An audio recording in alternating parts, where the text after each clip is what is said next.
Okay, go ahead. All right, good evening, everyone. We will call to order our Ben Lupine Schools Board meeting for November 10th, 2020. Quick review of the agenda.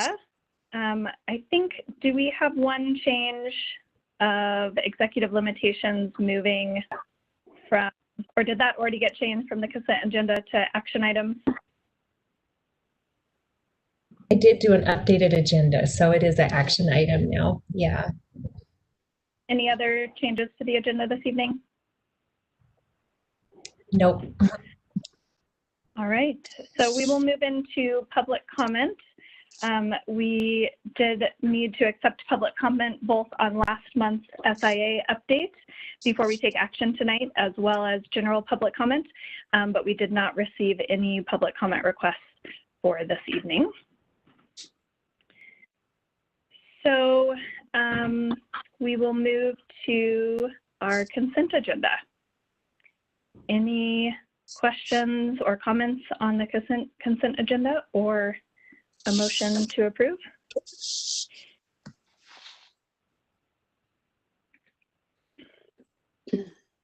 Carrie, I have a question. Sorry, I was trying to find everything here.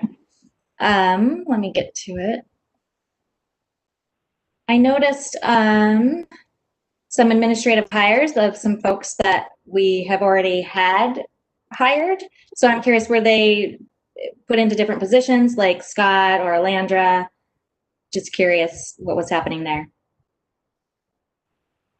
Julie, I can address that quickly and Sean can jump in, but we've had some positions that we've elevated in terms of their responsibilities. As you can imagine, the demands with the pandemic, both in terms of safety and communication. So those are elevations, promotions for existing staff.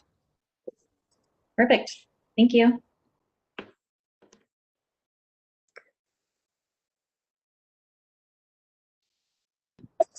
I'll make a motion to approve the consent agenda. I'll second that motion. Thank you. All in favor, say aye. Aye. Aye. Aye. Aye. Any opposed? All right, motion's passed. We will move into our reports, and we're going to start this evening with a school reopening update. And I'll just take a moment to introduce our special guest this evening and set a little bit of context. As everyone here knows, our goal as a district and board is to open schools. And frankly, the board is pretty frustrated and discouraged at this point. The State of Oregon Department of Education released new, looser metrics, which we would have easily met just a few weeks ago, but now cases are soaring in Deschutes County, and we're nearing the red opening band, which means that even if we had been able to open earlier, we would now need to close. And at this point, we are nowhere close to being able to open schools without a significant reduction in cases. So the board has taken a few actions.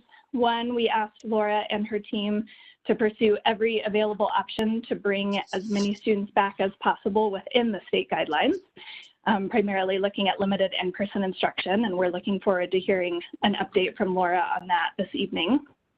And then we're also going to be hearing from Commissioner Tony DeBone and Mayor Sally Russell. As you may know, the school board recently sent a letter to the City of Bend, the Deschutes County Commissioners, the Bend Police Department, the County Sheriff's Office, and OLCC, requesting their immediate support in reducing the spread of COVID-19 so that our students can go back to school. And I just want to be clear that the school board is not asking for sweeping business restrictions or tourism restrictions.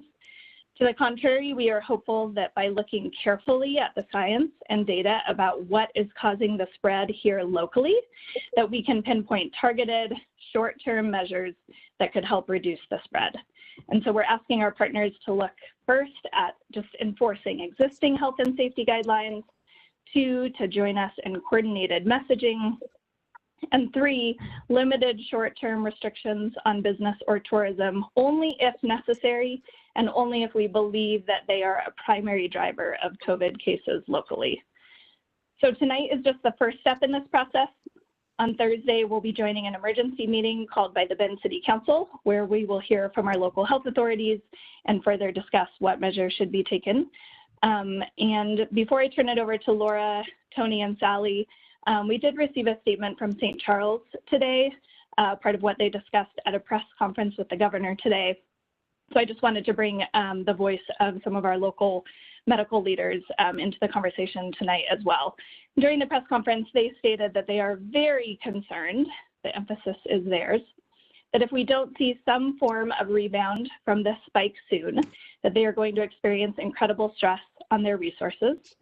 They asked that as people make plans for the holidays, that they remember to keep it small, that indoor gatherings should be immediate family only, that we need to keep it safe.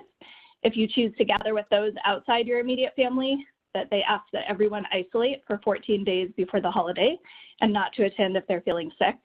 And to make it special, they suggest using this time to create new traditions, for example, hiking or snowshoeing instead of a big meal, making porch deliveries to those in need, or other creative ideas. And they shared a few updates, including the St. Charles Surge Plan, which would include rebalancing patients between hospital facilities. It could mean that some patients would need to be sent outside of the community in which they live. They noted that they do have extra beds and ventilators, but that staffing those beds is a real issue as the system nears its capacity constraints, that the health system will have to delay elective surgeries again if cases continue to rise, and that if we all work together to prevent the spread of COVID-19, that we are directly helping our frontline healthcare workers. They said that they need them rested and available to help when care is necessary. So just a reminder that this conversation is not just about bringing children back to school, although that's obviously why we're here tonight, but that it's also about not overwhelming our system and preserving our local capacity to care for everyone in our community. So with that, I will turn it over to Laura, followed by Sally and Tony. Thank you. Thanks, Carrie. I want to begin tonight to make sure that everyone understands the changes that the governor made to our metrics on October 30th, going into effect November 2nd. So let me start with this. So this is a model of the new metrics, and as you can see, it's color coded. And there are several significant changes from the previous metrics. So one is that there are zones where we can look at on-site learning. So the green zone, when we look at having under 50 cases over 2 weeks, so that would be an average of 25 cases per 100,000 a week for 2 weeks. And that average is beneficial in terms of if you have a spike, but then you go down to lower numbers, averaging over 2 weeks helps. And then we look at a county positivity rate of less than 5%, I'm sorry, less than 5%. Another change to the metrics is that there's no state positivity rate that's factored in. So the attention is paid to your cases per 100,000 and then your county positivity rate. If a county is in that green zone, then all systems are go. You can have all in, hybrid, on-site learning, K-12. In the yellow zone, where we spent much of the fall, is cases between 50 and 100 per 100,000 over a 2-week period of time. And instead of the prior K-3 exception, this yellow zone then allows for K-3 to enter, whether in hybrid or all in modes of in-person learning, and then phasing in the other elementary grades up to grade 6. And then over time, and the Ready Schools Safe Learner Guidance talks about 4 to 6 weeks of lack of local spread, then being able to actually phase in middle and high school students when you're in that yellow zone. The transition zone, the orange zone, the zone that we're in right now, talks about actually transitioning out of in-person learning, whether hybrid or all in, and moving toward distance learning. And that's when your case count per 100,000 is between 100 and 200 averaging over a 2-week period of time. And then the requirement that you stay in distance learning is when you have case counts over 200 per 100,000 in that 2-week period of time. One of the things that I think is really important to point out, because there were many questions about this locally, is the 14-day period to start. And the intention of that 14-day period was to prevent what happened to Ben Lapine schools with our planned start of October 5th, because we had met the metrics for many weeks, and then 1 week before we were supposed to start, we did not meet the metrics, so we had to get put another 3 weeks. With the new rule of having a 14-day safe harbor, that would not have happened to us. We would have had 14 days to get students back into school under the metrics that we met. There were questions about this because prior to November 2nd, when these metrics went into place, Deschutes County had met the metrics over the 2-week average.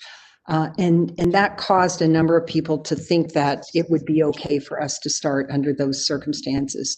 I want to be clear to our community that that was absolutely not the intent of the Oregon Department of Education for a look back to prior metrics. Colt Gill stated that to all superintendents in a meeting on the 29th of October. He stated that again today in a meeting with all superintendents. And the folly of doing that was also emphasized by our local public health authorities. And I think we've seen why that is a bad move in terms of what has been happening over the last 2 weeks. Another thing that has changed is some of the restrictions around limited in-person instruction. Carrie referenced that earlier. There are 2 things that are allowing us to plan for expanded limited in-person instruction. One is that the cohort size previously was 10 students in a cohort, and that has been expanded to 20 students in a cohort, and that matches the guidelines for daycare and after-school programming, the 20 students per cohort. Another thing that has really helped us in our planning for expanded limited in-person instruction is that previously there was a limit to 250 students accessing LIPI in a week for a school, regardless of the school size. That limit has been lifted. There is no limit to the number of students who can be served with limited in-person instruction. So currently we have approximately 1,800 students, or about 10% of our student population, who are being served in some way by limited in-person instruction. And as Carrie said, we are planning now for some pretty dramatic expansion of that at all 3 levels. But I do want to say there are a few barriers as we work on our planning. So one thing that we have to be aware of is that our teachers cannot do 2 things at the same time. So we have to think about, if we're having many students come for limited in-person instruction, we have to make adaptations and changes to our expectations for teachers around comprehensive distance learning and what instructional expectations we have for them in that model. Similarly, a student can't do 2 things at the same time. So I'll use middle and high school for an example. If we bring a middle school student in for 2 hours midday on Tuesday and Thursday, and that student is missing math class or language arts class for limited in-person instruction, that may be more of a detriment to that student than a benefit. So we have to think about how we create school schedules with some flexibility in them so that students can come in and access limited in-person instruction without missing comprehensive distance learning instruction happening. So we are working with teams right now. In fact, we have a team of elementary team coming in tomorrow to do some more planning around that. But I want to be clear that we are, and I know we're going to hear more about this, but we are not in a good place right now. And I have to say that is the biggest challenge to any expansion of limited in-person instruction, because at this point, we are closer to the red zone. We are definitely in the orange zone, closer to the red zone than we are to the yellow zone. And the state guidelines, while they don't say you have to stop limited in-person instruction, if you're in the red zone, they want you to consider scaling back. That is not considered a safe environment to have many, many students in our schools. So I think that we all feel this urgency about getting cases under control here in Deschutes County, in our school district, because as you can see, our numbers did not look good on Monday, and already to start the week, we're at 28 cases, 30 cases. Those high numbers are continuing. So we're very concerned about that. I think before we do questions, what I'd like to do is give Sally and Tony an opportunity to speak, and then we could come back to me or open it up for questions for all of us.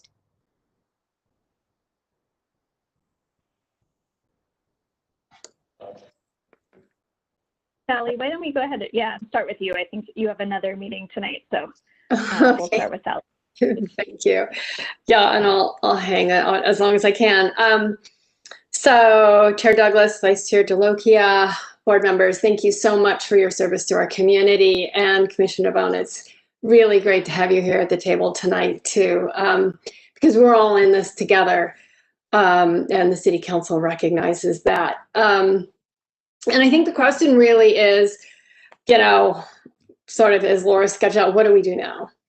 I remember I had this conversation with Governor Brown back in July, and I think all of us anticipated that there was a really strong chance that when we got into the fall, you know, we'd be here, but yet, you know, a lot of the steps that we took here regionally and in the state of Oregon over the summer sort of got us into this place where we were kind of relaxed. But I want to go back and talk a little bit about what we've done, because I think that what I want to bring to you tonight is two things. One, I want to bring forward that it's not just about regulations, it's really about supporting our community members in either getting the tools they needed or creating the shifts in sort of how they look at solving this problem so they can be team partners with us. So I want to talk about that. If we get into any legal questions, I know Mary Winters is going to hop on. Oh, I see Mary now. Mary is going to hop onto this call. But I want to start, I'm going to start first by assuming that all of you have read my letter. So I'm not really going to reiterate that in details. But the bottom line is the data that we've been tracking at Council since we've started making a policy and decisions around COVID back in the middle of March has changed dramatically. And the way we look and view this pandemic has also changed dramatically. And I think it's really important every time we step forward to change our policy or the direction we take is to really get grounded in what's true for right now. And that's why I'm so thrilled you are joining us on Thursday for getting a really good update from Deschutes County. We're also collecting information right now from our code enforcement and our police department. So we really understand not only where the cases are originating and then how they're blooming through or moving through our community, but we're also looking at where today we see the data from complaints and offenses and sort of understand where those have gone as well. Another piece I want to give you as background is that we work in this world, and I know all of you know this, but I'm not sure everyone in our community always recognizes this, is that there's federal, there's state, there's county, and there's city. And each of us has our sideboards within which we can create policy. So sometimes it's partnerships, but there's only a certain amount of regulations and code changes or that we can implement. So I know we are all aware of that. one of the things that we at the city have tried to do, and I think this is our opportunity in working with you and working with Deschutes County, is, for instance, we have distributed over, in partnership with the Bend Chamber, we've distributed over 100,000 masks throughout our community. And like Carolyn Egan, hand delivered them to gas stations where their owners actually didn't have masks. I mean, we went to business owners in our community who, for whatever reason, weren't able to get it, or at that moment, it wasn't easy to get. So there are lots of really small steps that we can take. And so that's just one example, right? There are lots of different examples. Another example we're considering, and so I want to just put this out to you, and then I'm going to go backwards a little bit, is maybe it's the moment to really give people, put a postcard in their mailbox and maybe explain what it looks like. Instead of saying, don't do this, it's like, what does it look like to have a family gathering? And what does it look like to run your business so that your customers are safe and your employees safe, and so you can actually stay open? And so work more sort of with that basket of tools and opportunities. Then the last thing I want to do is I want to go backwards a little bit and just let you know what some of the policy decisions that we did make in July and August to set us up for, and hopefully so we can be more proactive in this moment. So, for instance, on July 23rd, because at that moment, there was some data nationally, not necessarily locally in Deschutes County, that pointed to the possibility of having some connection between tourists coming to our town and COVID cases. And actually on Thursday, I think you're going to see some data that shows that there isn't any correlation that we can put our fingers on. But that aside, we did put together, sorry, I put together several notes today. It was kind of a busy day. But what we did was we passed operating guidelines for everyone in the lodging industry in the city of Bend.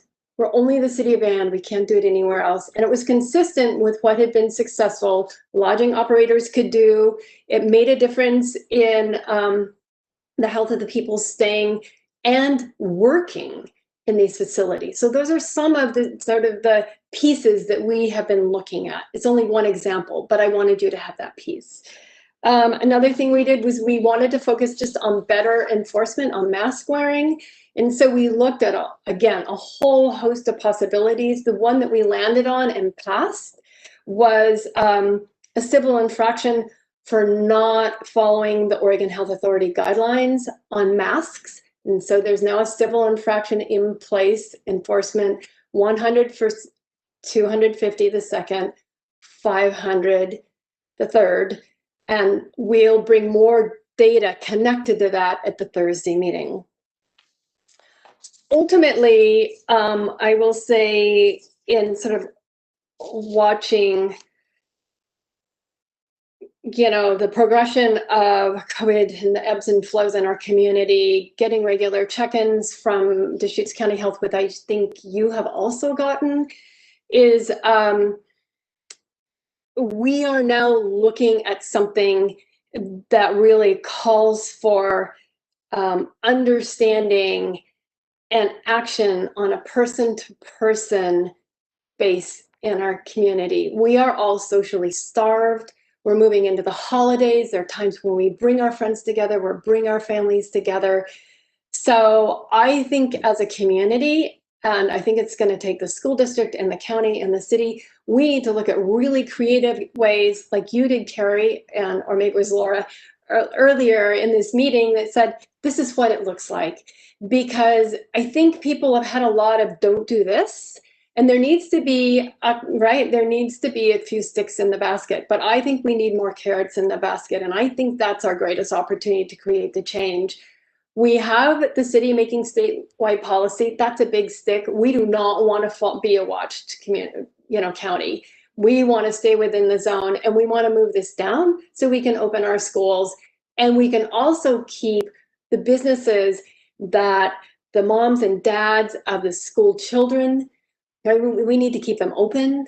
They're your neighbors, they're our friends. We have mostly small businesses in Bend and Deschutes County, and keeping them going through the pandemic means that we will have a better, strong community coming out the other side. So I think my caution to you and to everyone who's thinking about policies is, how do we create this in a really positive way that doesn't further burden our really fragile small business community? Because right now, a lot of them are truly on the edge.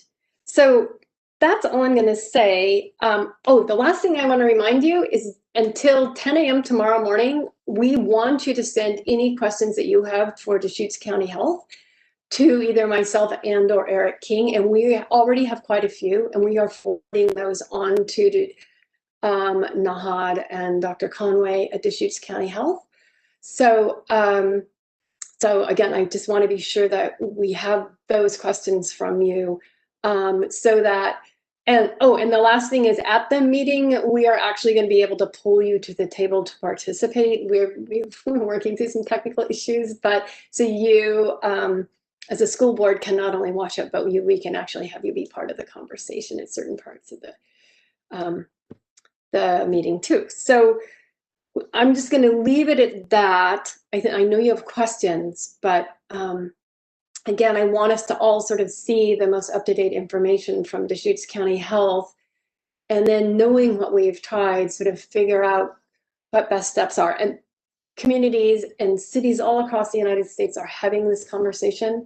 Bend has always been, and Deschutes County have been, really good leaders in creating policies that work for communities and get used throughout our community. This is our opportunity, and I'm up for it. So thank you. Thanks, Sally. Give a moment to hear from Commissioner Tony Damone how they're thinking about supporting this work, and then we'll open it up for questions for Laura, Sally, and Tony. Sure. Thank you very much for having me, and it's good to see the school board here. I just go back to, Bend LaPine School is a pretty special place. We've got a lot of great services to the families. My son graduated a couple years ago, went 12 years through the system, got to know all the teachers, so this thing, which is the school system, is very special, and we know it. We do have Bend LaPine, Redmond, and Sister School in Deschutes County. Kind of the big picture. Just a few weeks ago, we were basically celebrating our low numbers. So this came on very quickly. We thought, we're right on the edge here. We may be getting somewhere.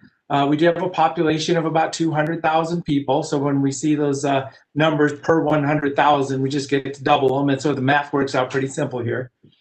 A couple thoughts, as a board of commissioners, we are the local public health authority, the county public health department. Dr. Conway and Nahad are the ones that are the professionals in here. We are having weekly meetings, full-on presentation, discussing it, showing our passion, asking people to wear masks, pay attention to this. And we have a little Facebook section where we're putting it live on Facebook during our board meeting to make sure people are listening. I'm sitting here tonight on the Zoom session with you, WebEx, I guess. There's 27 participants. We're talking 200,000 people. And I called Carrie Douglas earlier today, and Sally Russell, and I am here. Let's all work together. We are the elected people. We're the boards. We are asking for the community to pay attention. I think of it as kind of the outliers. A lot of people are paying attention. We've all had to go through the process of, I remember 4 or 5 months ago, am I really going to be wearing a mask when I go into the store? And now I'm wearing a mask, no problem. Everybody's wearing a mask. During the day at the office, we're wearing a mask during our whole board meeting. So we are doing things. Not everybody's doing this. Then so you get home and you mix it up with some friends at the house, and one person might be, COVID positive, and all of a sudden 2 or 3 is. So the scenarios that are propagating this are popping up right now. As the health department is doing analysis at all times, we've got great statisticians, and we're following the cases and calling everybody with the case management and tracking. So we really are following what's going on. The Board of Commissioners is very passionate about this. So now is the time to make those connections with the multiple boards, supporting each city council, all the population, making sure people are just thinking about it. One of the other items is slowing down. What I'm doing in my world is, I'm getting out, going to the store, going to a board meeting, but I kind of start to celebrate that if there's a day or two where I'm at home on a Zoom call like this, I know that I've disconnected myself from, if I was exposed, I haven't got a call from a contact tracer and I don't feel bad, the next week begins. And we're just going to have to do that for a while. The numbers are going up shockingly right now. This is a national and international issue that we're all dealing with.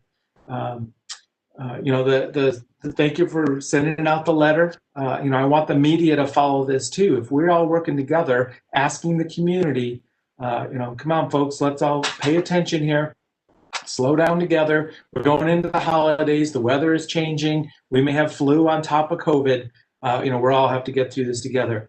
As a board, you're working through the numbers, and man, it looked good. Just 2 weeks ago, we thought we were going to get there, and now 20 cases at a time, 25 cases at a time.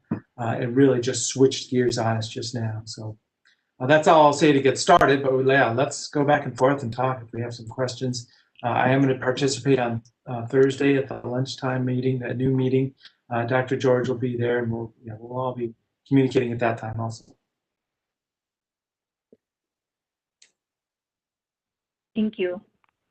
I've had a chance to talk to both Tony and Sally personally today, so I'll hold for a moment and let board members ask their questions. I was able to talk to Stu Young today also. Tony and Sally, thank you so much for being here. And in addition to the 27, I know that we have 94 people watching us live right now. Oh, great. Yeah, I hope people are listening. That's exactly what I want. Yeah. And it's been, one of the positive things of this distance environment for our board meetings is we really have had so much more public access. I'm so really thankful for that.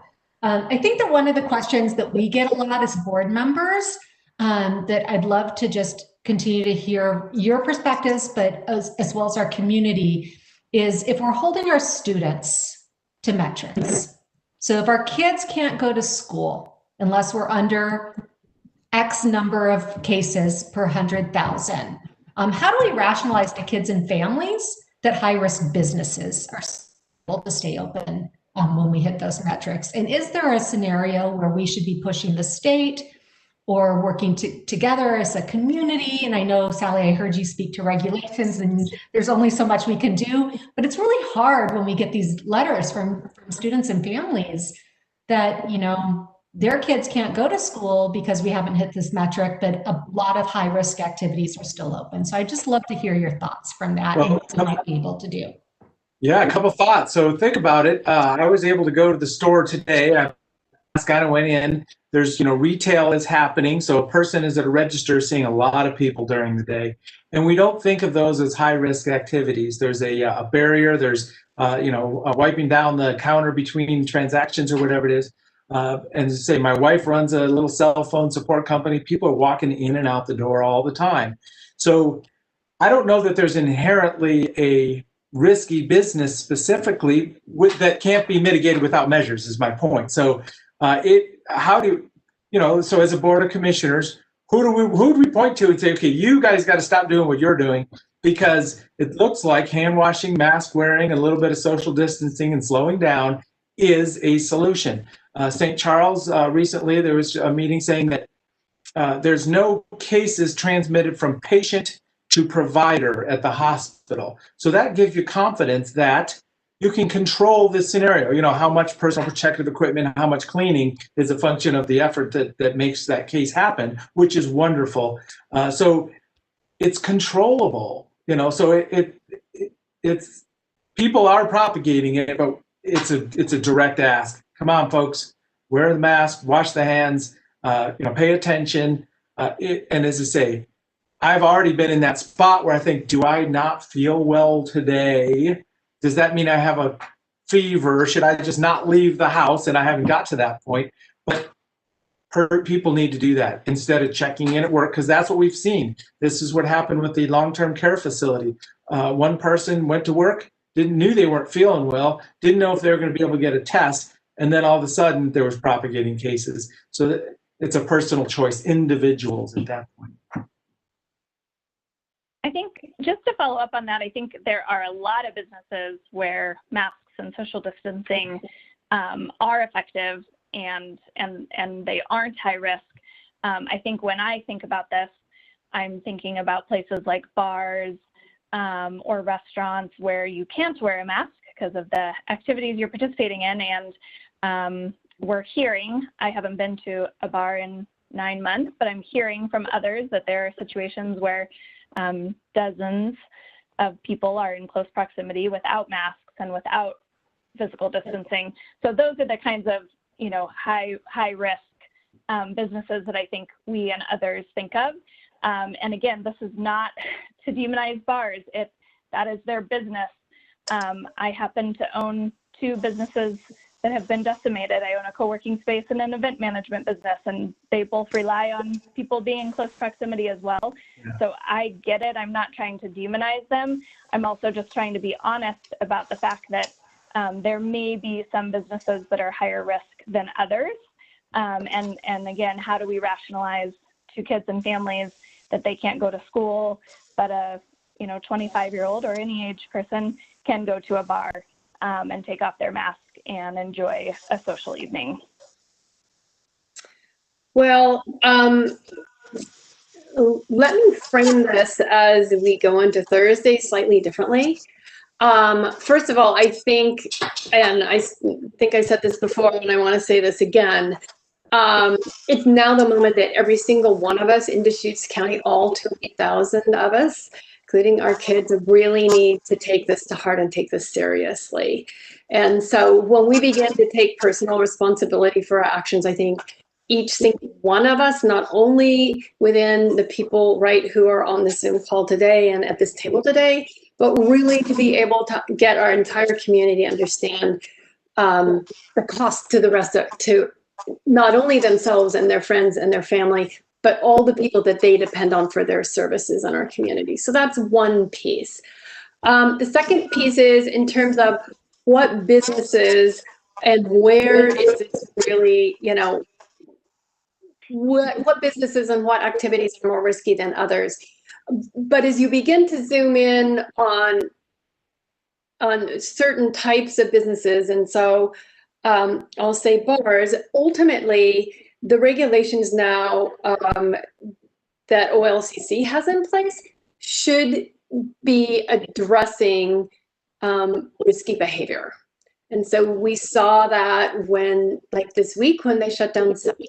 So I know that's not the only place they're looking at. So honestly, if businesses are not following the guidelines, it might not be the city or the county, or it might be the county actually, more than the city, right? Who is actually moving forward and basically issuing whatever they need to do to whatever is within the rules and the regs. So, but the other thing to be really, I think that's really important for us to understand is on Thursday, we will look at data. We will look at where the sources of are for the cases in Deschutes County, and we will see how they have spread. We will see what kinds of businesses they're originating in, and we will see the statistics around those. And I think before we make any decision to talk about one business or another, we really need to see that. And so what I saw was some really raw data, and we're still filling in some gaps. So again, before we talk about one area or another, let's see what the data is right now. And some of it is more compelling than and convincing than some of the others. So I just want to put that out there. The other thing that's really important for us to know as we're making policies is one bar may operate very, very differently from another bar. You may have a bar that's within a restaurant and they're all doing a really good job. So it's, we have rules, we have regulations, we have state regulations at OSHA and OLCC that should be followed at this point. So again, that education and enforcement is really important. And as the OLCC did with a couple of entities recently, they came in and said, we've educated you, you're following the guidelines, this is still dangerous. There are now cases starting here in this establishment.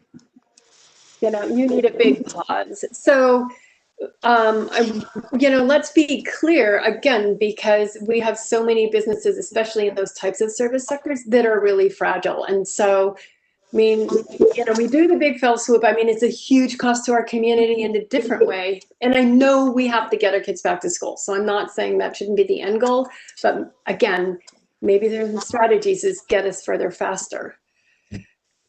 And we're going to be here for a while. Public health at Deschutes County, restaurant inspections, food establishments.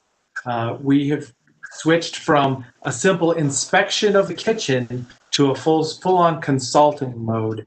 Okay, consulting on density in the eating area, separation of booths or whatever it is. So full-on consulting mode. And we've spent a lot of money on that, and we're very proud of those efforts. So as I say, I'm to pick a business or a business type and say, you can't do that. I don't know if we have any examples of that. Every business can work in this environment. So I see it as a full-on call to arms by friends, family, and neighbors to support this effort in reducing the spread, knowing that we have measures we can put in place. And yeah, we'll talk on Thursday again, and we'll take it farther. This is our first step, with across boards like this. So Tony or Sally, do either of you know if Deschutes County, if their public health contact tracers are currently asking if someone has eaten in a restaurant or been to a bar in the previous 2 weeks? Oh, well, so any case, they're getting a big picture on any contact. So that is exactly part of the process. And where have you been? Who have you contacted with? What's your memory of the last couple days? Well, I'd read an article in July that Oregon contact tracers had not been asking that information. And it was obviously a little bit of a blind sight. I think it is disingenuous to say that we know that there are businesses that are not high risk. This is an airborne virus. Eating inside at a restaurant there's no way we can make that 100% risk-free. Going to a bar with a group of friends and crowding around a table with people who don't live in your home with you unmasked, there is no way that is not considered a high-risk activity. And so I understand the impact to business, but I think we need a very strong messaging campaign about the dangers of being indoors unmasked with people. Because, going to the grocery store and having brief interactions is not the same as sitting for an hour at a restaurant having food with people. And, even yesterday, it was my birthday and I went to get takeout and I walked inside to get takeout and there were multiple groups of people coming in to eat in the restaurant who did not live in the home with each other. It seemed like coworkers on lunch breaks. They took their mask off as soon as they sat down before they had food at their table. And they weren't eating. There was no reason for them to take their masks off. So, I think we do need to look at the ramifications of actions like that and be better at educating the public, because there are a lot of people out there, because businesses are open, they think it is safe, and it is not safe. And I think it is, like I said, to say and compare eating in a restaurant or eating in a bar unmasked for a prolonged period of time is the same as going to a grocery store or going to a retail establishment and shopping for anything. It's not comparable. Yeah. Well, and these are the conversations, right? Numbers go up.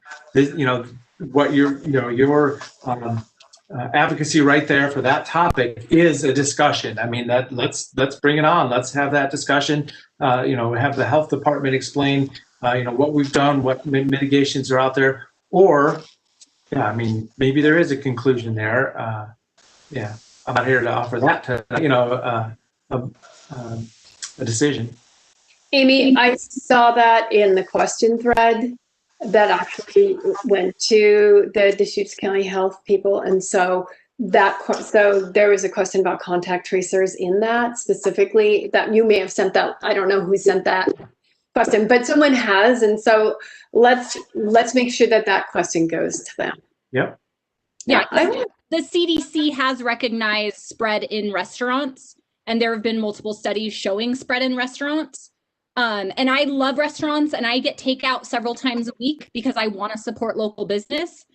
And I just want us to do a better job messaging. And I want the public to know that just because a business is open does not mean it is safe. And the same thing goes for gyms. I've driven by gyms and people are unmasked exercising inside, or they're wearing face shields. And face shields are, once again, not effective. They are performative at best.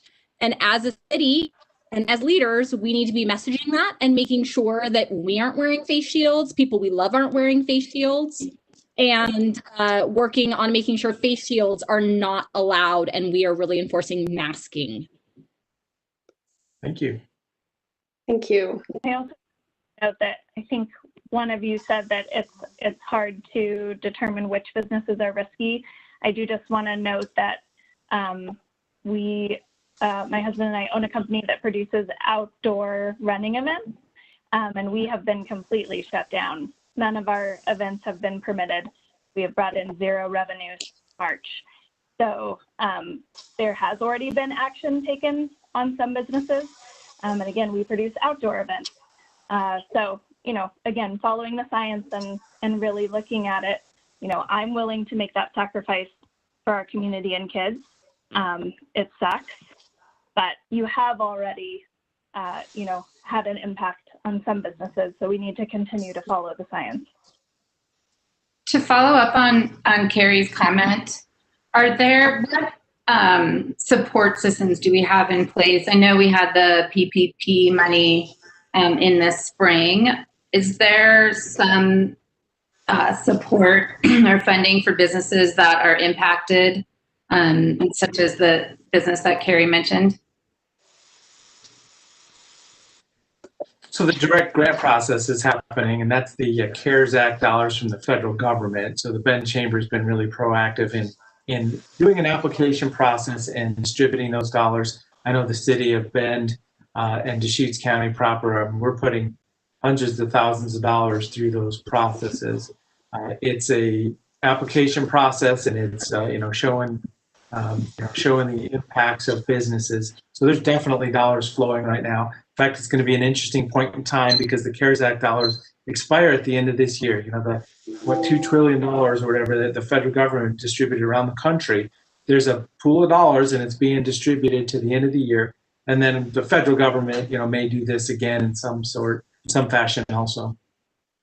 What I'd be willing to do is ask Carolyn Egan or Ben Hampson to give you a quick update on Thursday, because the list is long and it's broad. There's so much. I'm not going to begin to go there, but and so we can continue to do more. COIC has the program where they're doing the distribution of these dollars. Business Oregon is doing that. So and it's Carrie, you can tell us about your experiences with some of these, because it's each business owner, each affected, business owner and employees. But yeah, there's a couple of avenues for that. Yeah, I appreciate all the effort. There's very little local money, right? None of your agencies have local money to give, so they're distributing state and federal money. We've applied for everything under the sun, and although we appreciate every dollar we get, most of the grants are $5,000, $10,000, and of course we have, tens of thousands of dollars of expenses every month.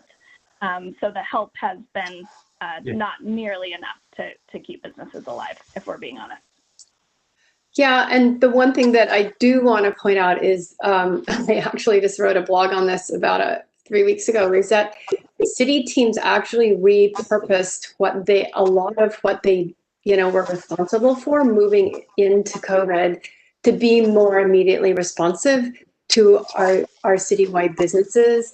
So and again, it's not just about the delivery of money, but it's about the education and connecting people with opportunities, or with just knowledge is as equally valuable as dollars in COVID as we're moving through this ever-changing environment. So again, I want to be really clear. It's not only about distributing money, but it's about being able to access it. It's about being able to say, hey, we've got to move our restaurant outside. This is just one example, right? And the city goes, okay, we're going to look at models all across the United States, and then we're going to, strip away the fees, and we're going to help build this with you.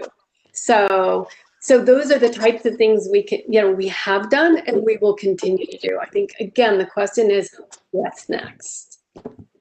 So another thought is, just real quick, this is turning into a marathon instead of a sprint, because you don't know if we're going to lock down for 6 months and then it's going to be 8 months. It's going to slip into next year, even if there's a vaccine, the distribution of that, the efficacy of a vaccine.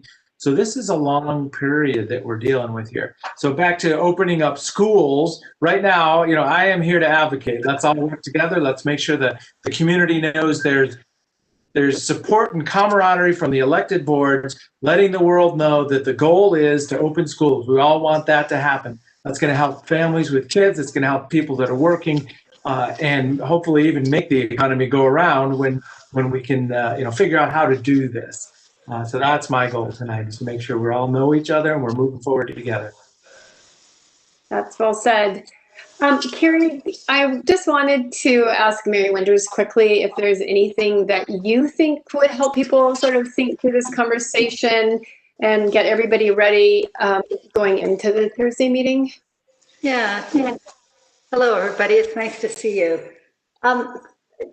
Commissioner DeBone and the mayor have done a really good job. They've basically done my job for me and laying the kind of groundwork and the parameters of what I've been thinking. Well, see, I think what I would say to the school board members is, I don't know how used to you are with getting this much community input, but I would say try your hardest to keep an open mind for the Bend community and our data. Because if we were ever going to regulate, it is always based on data and our ability to make findings. And I know that I've heard the view out there for months that is tourists and bars that are creating the problem.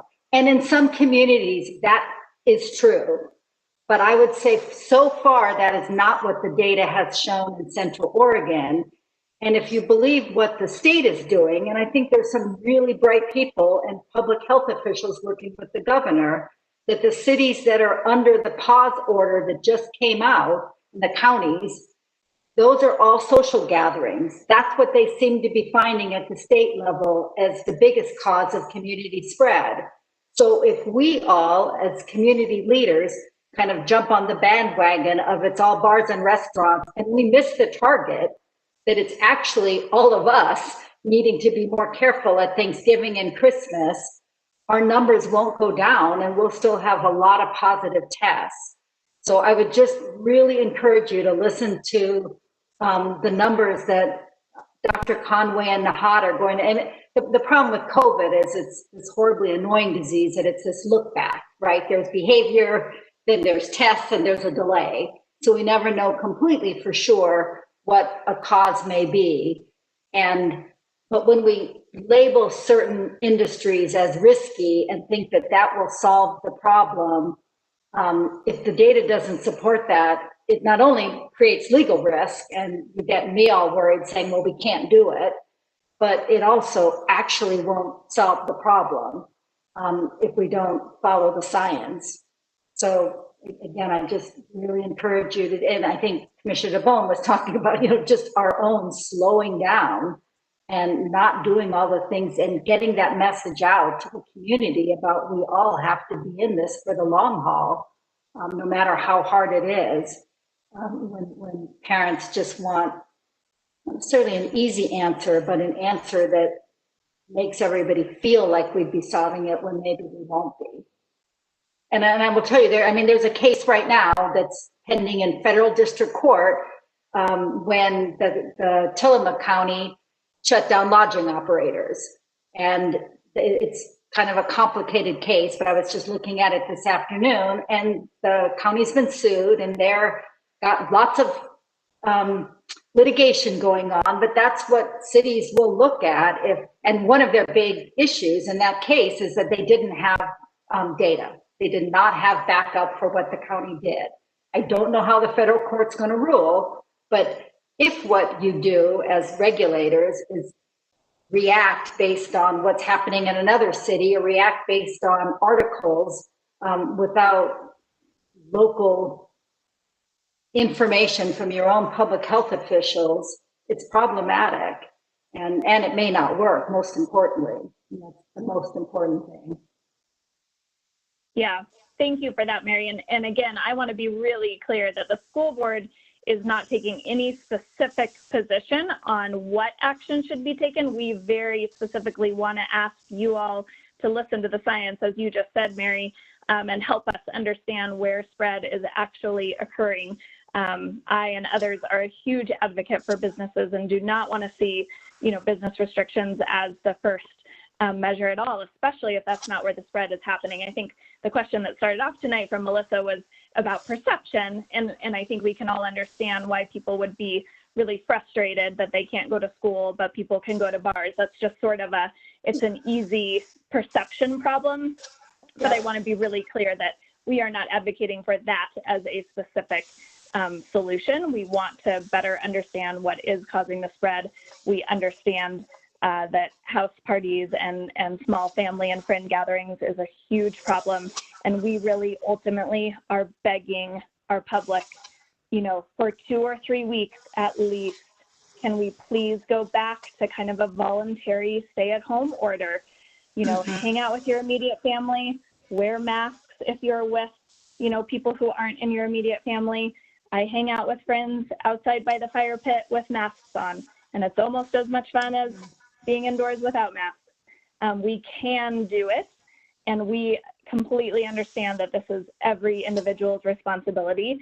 We are just also trying to understand if there are particular hotspots or risky areas that we need to take care of on behalf of our kids, because as much as, again, we want to advocate for small businesses, I am one. I am losing my livelihood, and I care tremendously about getting kids back in school. And I believe that our community is pretty incredible, and that we can figure this out. We can do both, and we want to try to stop the spread before we have to deal with more statewide restrictions, right? If we can deal with this as a community with less sweeping restrictions and measures, that's far better than falling back into a category where the state will dictate, what our options are. So thank you for that. We agree. I just want to be clear. We are simply asking you to look at the science and do, everything you can. Yeah. This is our opportunity. Let's use. Stewart, and I just want to make a comment that supports some of that. Tony and Sally, thanks for coming, and Mary, thanks for what you just shared. That's critically important. The reality is, and our frustration and everyone is, we're losing. The numbers are getting worse. And we have to somehow figure out how to ratchet up a campaign. I don't know if it's mask up billboards, if it's TV ads, if it's a campaign that guilts everybody to take care of their neighbor. But that's what I'm delighted we're having another meeting on Thursday. But we have to figure out how to move forward with some messaging that is stronger and brings this to a different level. And we're all behind that. If we don't, we need to let people know kids will not be back in school, and they won't be back in for quite a while. And none of us want that.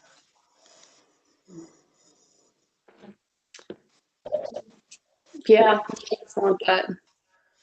It's a challenge for all of us right now. And as I say, with the numbers going up the way they just did, it really kind of caught us all by surprise, because it felt like it was going to maybe just be steady as she goes, tweak it a little bit, and the numbers could get right in there for the schools. And this is only a week or two later, and it just turned on us. So we've all got to work together. And the community, thank you for the people that are following tonight. Hopefully we're going to get some media coverage. This is a serious call for all of us to be working together right now. The weather's changing. We're going to be indoors more. This is it. This is the crux of the pandemic in Deschutes County. So far, hopefully it doesn't go from here. Any other questions from board members? We again will get another chance with these folks Thursday at noon. But any other questions tonight? Yeah, and just a reminder to everyone on the school board to work with Carrie and pull your questions together. And I just want to end by, Carrie, thank you for calling us all together. And thank you also when I called you on Thursday afternoon with a really creative, out of the box, untested idea that we thought we could pull off, to basically begin to go straight into some of those social groups that we know are driving the increase of the COVID cases right now, the 29 to 29s. You said yes. Thank you. And so hopefully we'll at least I can give you a better report, and what you and I will end in St. Charles will have some reports of how that's going and what that looks like on the ground by Thursday. So, and I think that's, to go back to what was said a couple minutes earlier. I mean, it's almost like that type of sort of, in the moment you see kind of what the problem is and you're willing to try something that's fresh, that may actually get us where we need to go in our community. So looking forward to those, many more of those opportunities too. Thank you. All right. Thank you. Thank you. We know that there are no easy answers. If someone had figured this out, we'd just be copying them. But again, I always believe that Central Oregon and Deschutes County can lead the way. So appreciate your partnership and collaboration. And certainly this is the beginning of the conversation, not the end. So we will see you Thursday at noon. Thank you for joining us. Go ahead and enjoy the rest of your evening. And board, if you have any other questions for Laura, as well as Sally and Tony sign off, we can take those at this time, and otherwise we'll move forward to our next agenda item. Thank you. All right. Thank you. Thank you again for your commitment to our community.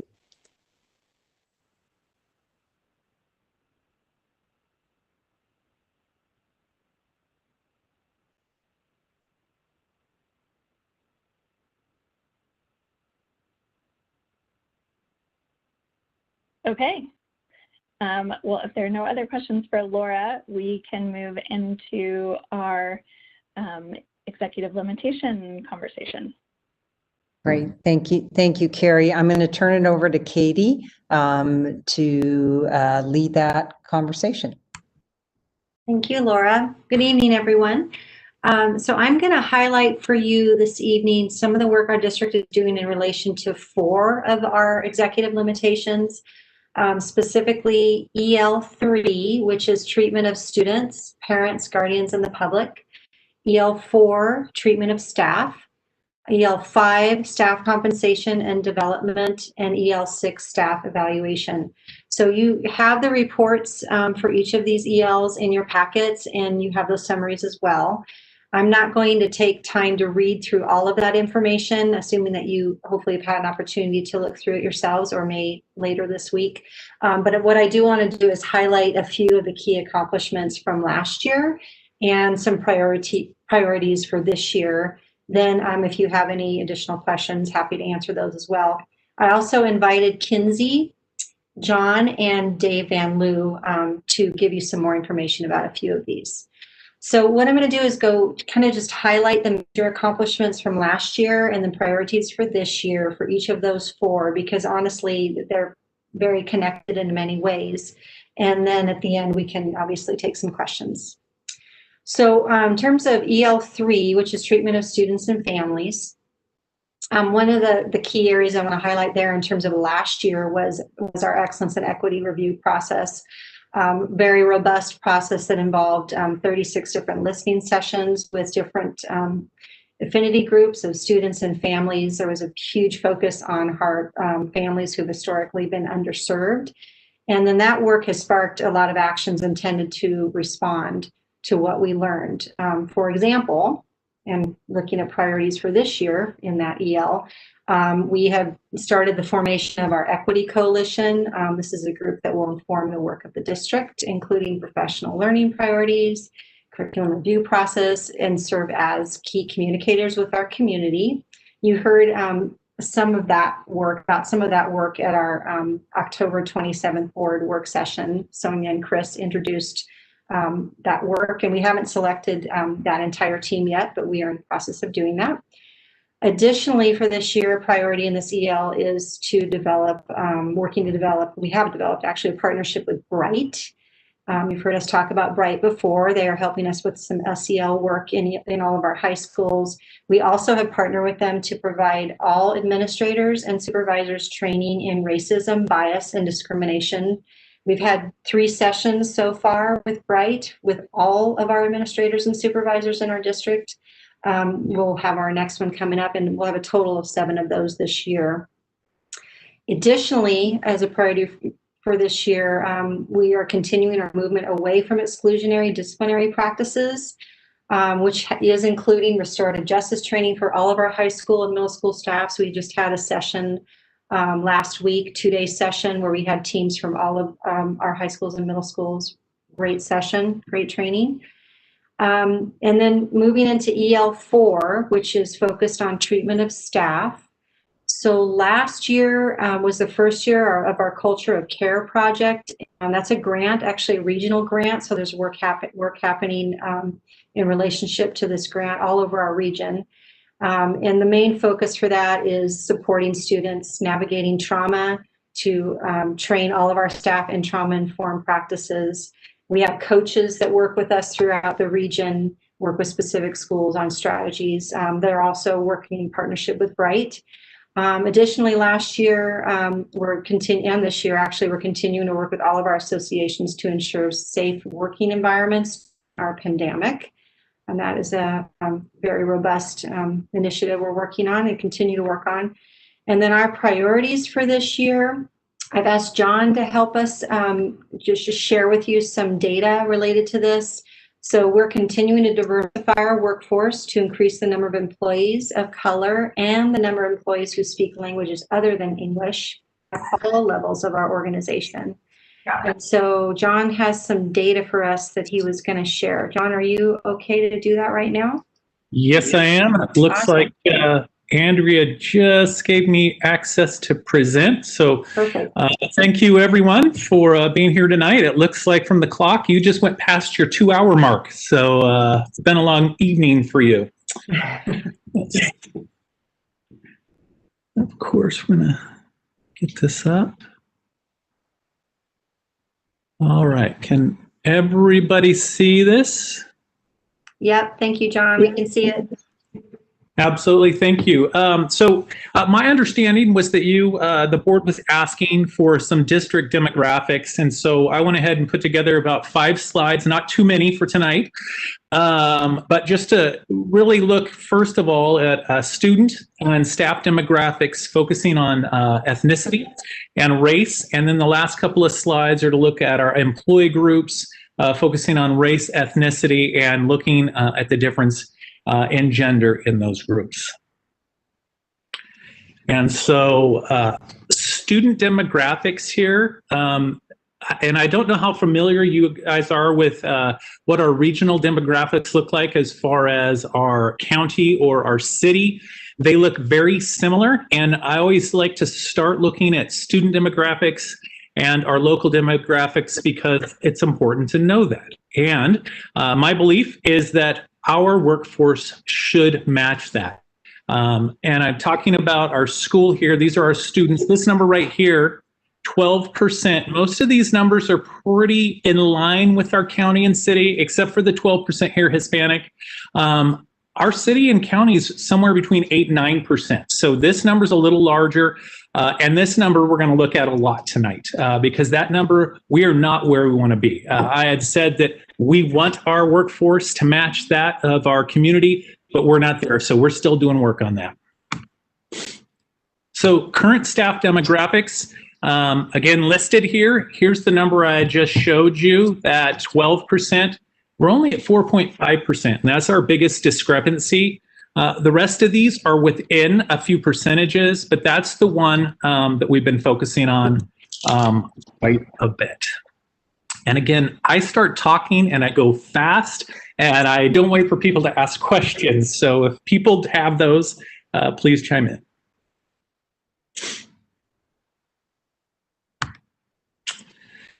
So here's, I wanted to, because I didn't want to toggle back and forth between the staff and the students so that you could see the difference here. This first line on top is the staff and where we fit with ethnicity, and then of course race.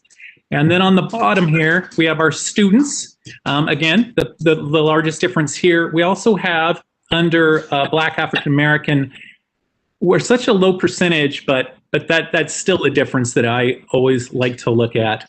And then here in the middle, we've been doing a lot of efforts, recruiting, pushing things out, trying to advertise with different groups, putting the words out to our administrators, our supervisors.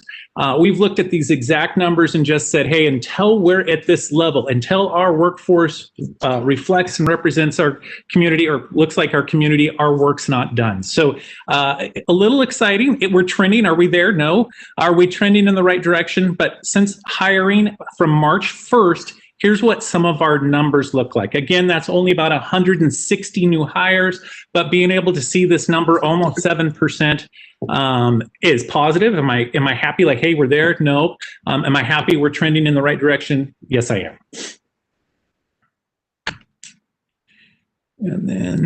And then a little different, switching gears. We're just looking at the staff demographics by employee type. Again, splitting them. Our BEA, that's a group mostly comprised of teachers, are certified, speech paths, different people are in there. That makes up about 1,200 people. OSEA, otherwise known as our classified group, that makes up about 1,000. Our extra duty, which would be coaches, choir, FFA, robotics, those type of things. And then our administrative group. And then you can see the break down of ethnicity and race in those groups. And if you look through there, there's definitely some numbers that, jump out at me. I would like to see our administrative numbers a little higher, actually all the numbers higher. But we've, again, got some work to do there.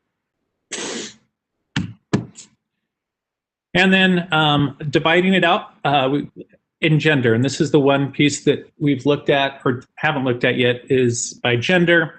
And again, BEA, we talked about the numbers there. Heavy on female, what that is more or less our elementary. Our elementary schools are pretty heavy on hiring females.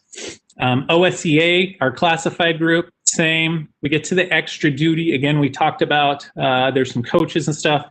The numbers are pretty balanced right there, 55 to 45. And then administration, we're 60-40. We would like to see that number closer to 50-50. And so those are the slides that I have.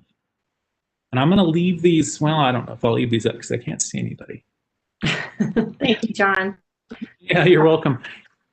Questions on those?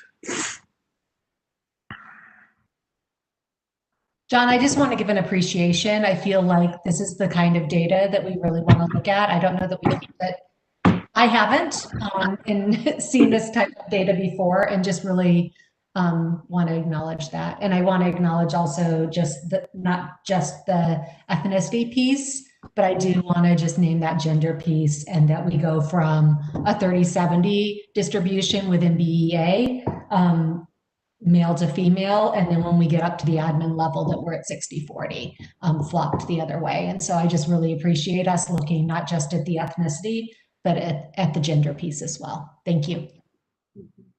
Yeah, I want to comment on the gender piece as well, because I think it's interesting that it's, 35% of our staff is male, 65 is female.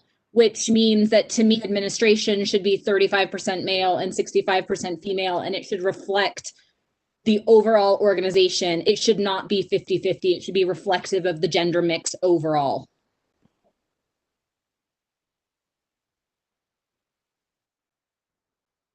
Yeah, but so appreciate being able to see the data and have this conversation and start like, here's our baseline, or, let's start having a baseline of these conversations at the board level. Yeah, absolutely. And that's where we're at. And we want to move forward for sure. So, which brings me to bullet point number 2, the second thing I get to talk to you guys about, and super excited.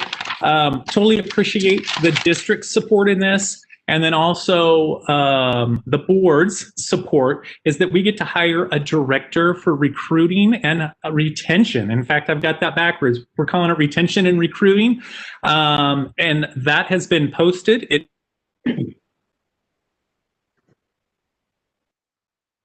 So that is someone that we know. That retention part is so important. They will be overseeing the mentor program, collaborating with the teaching and learning department, be able to focus on excellence and equity, strategic plan. Also, of course, going out recruiting, not only for great talent, but also to help diversify our workforce. So to have someone really there that'll be able to do that day in and day out. I am so happy and appreciate the support coming from the district and from the board. So thank you. Thank you very much. Good work, John. Thank you so much for sharing that. That's really helpful to see that data and trending the right way. We have a lot of work to do, but we're trending the right way. So EL5, staff compensation and development. So a few major accomplishments from last year, which we're continuing this year. We continue to focus on the national board certification. Truly, we are leaders in the state in this area, which is pretty exciting. This includes financial support for training and stipends for national board certification teachers who are pursuing this level of expertise. Currently, we have 38 national board certification teachers with 12 more who've submitted their work, and we're awaiting scores. And then we also have 16 teachers in the process of working on this. So just a lot of great momentum, and really Michelle Oakes is our key champion of that work in our district. And then another piece related to EL5 is, we hosted listening sessions last spring with our students, families, and staff, and we committed to developing standards of practice for distance learning for our teachers and for our administrators. Did a lot of investment in professional learning for staff, including the use of online platforms such as Canvas to kind of create some consistency there for our students and our teachers. It's been a really heavy lift and a bit painful because that's a huge change in the middle of all the other change with the pandemic, but that's been largely successful at this point. And we're continuing to improve that. Priorities for this year under EL5, and at this point I'm going to ask Andrea to hand the presentation baton over to Kinsey, because another initiative we're developing with the intention of diversifying our staff is our Grow Your Own initiative. And speaking of champions, Kinsey's really been, she's done some amazing work on this project. And so I asked her to actually report on this for you. So Kinsey, when you are ready, I know you've got a couple slides as well. All right, yeah, thank you. Let's see. Oh goodness, I don't know if it is going to let me. So I can just sort of talk through, my slides were not as pretty as John's anyway. So I was thinking as I was looking at his that I need to up my PowerPoint game. So I will just kind of talk through some thoughts. So we know that the reflection within our staff demographics of our student and community demographics is really important, and probably don't need to spend much time explaining why behind that. We know that hiring staff with high demand skill sets and with diverse backgrounds and expertise and identities will help our students, connect more with our schools, benefit from culturally sustaining and equitable instruction, lots of data on how that is a good thing. I think the most powerful data, though, came from our students last fall when we did our big round of excellence and equity listening sessions that Katie mentioned earlier. I pulled out a few quotes, so I'll just read them to you. One student said, teachers who are like me are more approachable. A parent said that seeing a successful person of color in your community is very powerful and helps to remove stereotypes. And another parent, who is a Spanish-speaking parent, said, Spanish interpreters are available for events and meetings, but not for connecting directly with teachers informally. So to me, that data that comes directly from our stakeholders is some of the most valuable that we can look at and design around. And so we've been talking about how do we recruit and retain staff that have lots of different, like I said, expertise, backgrounds, and identities related to race and ethnicity. Certainly, we see a big gap there, but also, linguistic skill sets. We have 35 languages spoken in the district, and so we need, to have all 35 of those languages represented in our workforce as well. Gender, religious backgrounds, and staff who maybe have experience with homelessness or poverty. So again, obviously we don't need to go super far into the why this is so important. I'm going to spend more time on what's one of the many things that we're doing to focus on how we go about closing that gap in demographics. Our Alternative Pathways program is one of the ways that we're doing this, and it is essentially taking our classified staff, who are a really amazing and diverse team. You saw some of the data about their, I believe that was racial ethnic diversity within the classified staff team.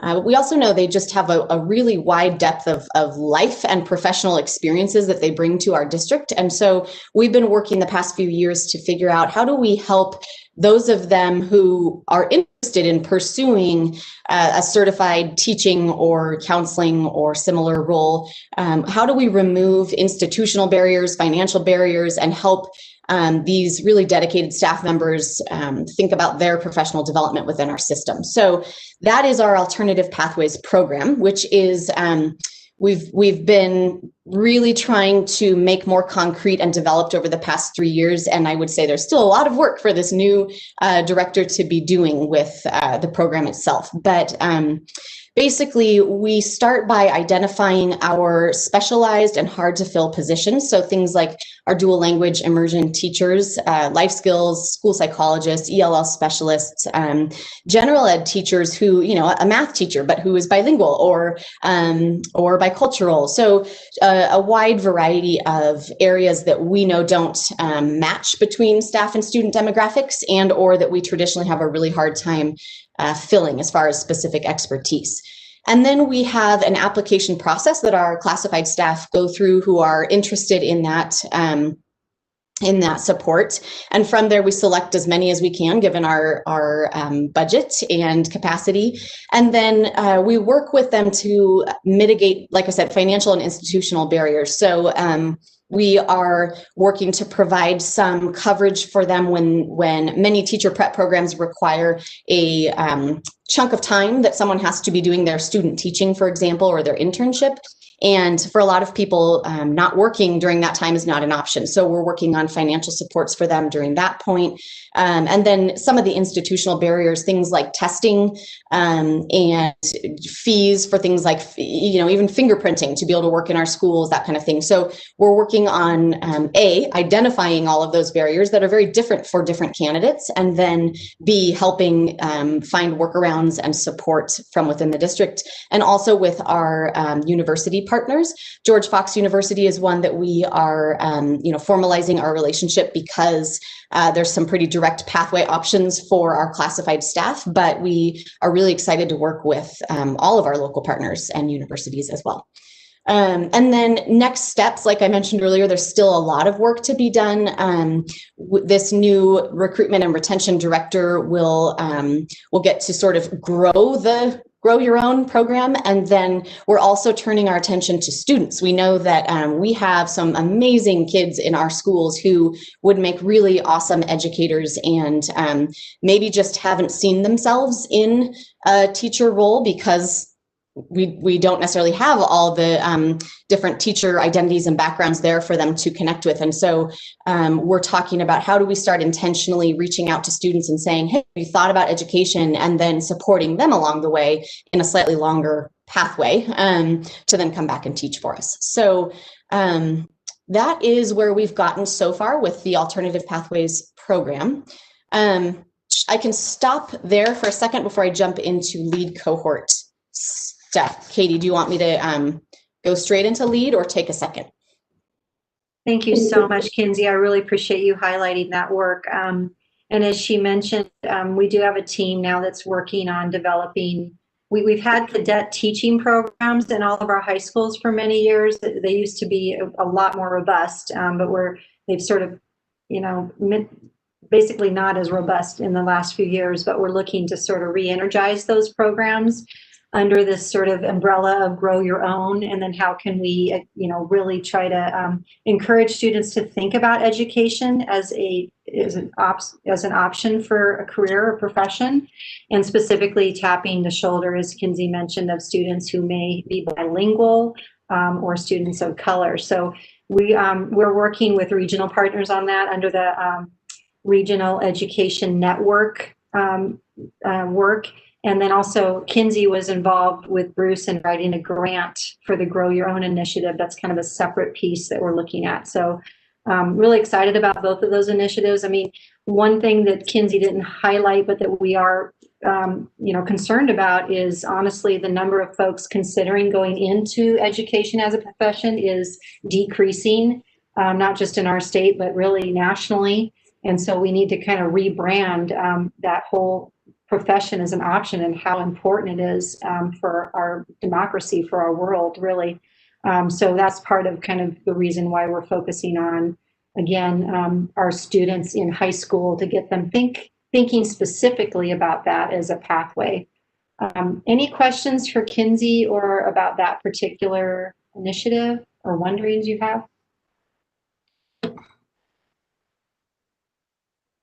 Kinsey, I heard you talk about people that are, paraprofessional as well as our students. Is there work also happening in terms of our families? That's a great question. I know that I would say nothing formal. I know that there's been several conversations with parents who have had some interest. And so one of the ways that we've said, hey, well, if you're not sure, maybe think about a classified position in our district. That would give you a sense of the work. And then there's some support there for you if you decide you do want to become a teacher. So informally, that's been kind of the pathway, is for parents or families who are interested to sort of, think about what their entry point is into our system. So Kinsey, if you could also ask Kinsey, she's so talented in so many ways, to talk about our lead cohort training project that she's been facilitating, which is another key priority for us under this EL. So Kinsey, can you take a moment and talk about that? Sure. So the lead cohort is a group of teachers who are helping us enact essentially the EL 13 around anti-racism, and as well as our equity policy and some of our other beliefs and values as a system. So LEAD stands for Leading for Equity and Anti-Racist Dialogue, and it is a group of like I said, classroom teachers. We specifically identified all classroom teachers for this work because we're really trying to dig into what does anti-racist work look like and sound like in classrooms. So the group is about 25 teachers. About half the group are teachers of color, and we also have representation from the LGBTQ community, immigrant community, bilingual community, so a pretty diverse group of teachers, and they represent K-12, all the different subject areas, and essentially their work is that, we know we it's not whether we talk about racism and identity and oppression, how we do it that is our task. And so this group of teachers is really helping us work on what does that look like and sound like. And they're not necessarily trained experts that have been sitting out in our classrooms waiting for a cohort to be developed. They are teachers who I know have been very invested in the work personally and professionally in their own classrooms, but are also really interested in helping us systematize how do we approach this dialogue and these conversations with students in a way that is productive and meaningful. And so they're getting some leadership training and some equity related professional development for themselves, but then they're really just helping us fumble forward and learn together about what does it look like and sound like. A short-term goal of theirs is to develop a website of strategies and resources and tips, sort of by teachers for teachers, which is about to be published. We are just finalizing it. And then the longer term work of the group will be to start enacting those and showing, demonstrating in their classrooms what those tips and strategies look like, co-teaching with their colleagues, maybe videotaping themselves so that administrators, so we can watch and learn together too as an administrative team, how do we support teachers in doing this work? So they're just an amazing group of teachers and really creative, innovative people. I'd be happy to share the website and their information with you all as we get that stuff published and out. I'll stop there and see if you have questions about that. Kinsey, I just wanted you to just share with the board for the 25 spots, how many applicants did you have from district teachers? Because I really think that says something about the energy around this work. Right. There were over 100 applicants in a really short turnaround. We put this out and asked for applications and got over 100 really quickly, and then had to narrow it down to a group that could function efficiently. So like I said, there's a lot of teachers out there that we know are doing this work beyond the lead cohort. This is just a group that's sort of helping us, like I said, systematize and learn how to bring to life some of the language like EL13 and our equity policy. And one of the things I would say that this group is not curriculum adoption. We that is the work of teaching and learning, and our executive director Juan is leading a lot of that work as far as diversifying our curriculum and the resources teachers have. This we sort of have been talking about these two efforts. There's a what we have, and we know that students need to see themselves in the resources and the curriculum that we have. And then there's also just how we teach, regardless of whatever materials we have, what the teacher moves that help us be better anti-racist educators in the classroom. So that's kind of how those two things intersect. That's so great, Kinsey. Thank you. I love the by teachers for teachers strategy. I think there's a lot of people that write and talk about anti-racism and equity, and it's a very different thing to put it in action in front of complex young humans. So the idea that you're taking the effort to document it and record it and share it in a real life setting is really powerful. Thanks for sharing that. So thank you, Kinsey. And, I agree with you, Carrie, that this is some of the most, I think, impactful work that we can be doing that will probably touch students the most, the work that the teachers are doing in the classroom with our students. And the executive team had an opportunity to, Kinsey asked each of us to kind of take a few of these units that were developed and kind of vet them and look over them and meet with the teachers and kind of do some critiquing, I guess, for lack of a better term. It wasn't really evaluation, but just kind of vetting the resources and so on. And so we had an opportunity to dig in on these a little bit more than we would have normally. And it was just, I got to look at high school science, and it's just phenomenal materials. So it's just so impressive. So the task for us moving forward now is making sure that we kind of keep this at the forefront, or educating our teachers, encouraging them, what does this look like in a classroom, make sure that it feels safe for them to take these kind of risks, putting themselves out there a little bit and doing things a little bit differently than what we've traditionally done. So we'll continue to work on that, because that's when it gets even trickier. But that's good work. So thank you, Kinsey. Really appreciate your work in both of those areas and being willing to present and share tonight. Thanks.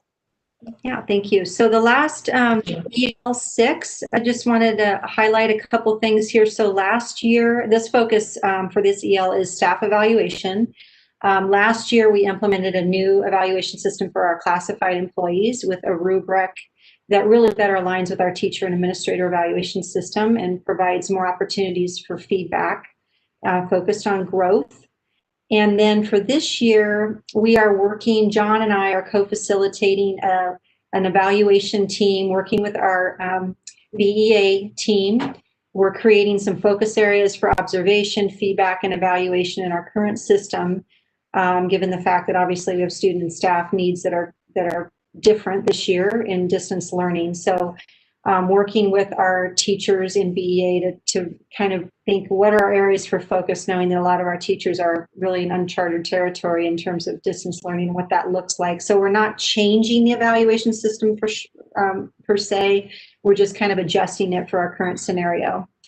And then additionally, we're exploring more ways to elevate our student voices in providing feedback to teachers and school leaders through a variety of methods. And I wanted to ask Dave if he could talk a little bit about the Youth Truth Survey tool. So Dave, are you still with us? I know it's been a long night. Yep, I'm here. All right. Hang on, I'm getting an error message about my video, and it's saying I have to quit WebEx to show video. So I'm just going to skip video. You can hear me all right, right? Yep. Okay, perfect. I can hear you. Yeah. So yeah, we're really excited about this. We've signed a 3-year contract with a group called Youth Truth. They are a nonprofit based in the Bay Area in California. And we are going to give, so they have student surveys, they have family surveys and staff surveys. We're going to give all of those. With students, we decided to focus just on 6th through 12th grade, so hit all of our middle and high schools. With families and with staff, we are doing all elementary schools, all middle schools, and all high schools. Youth Truth, they've been around for a while, probably at least 10 years. And I know they're like over 1 million students that they've surveyed to date.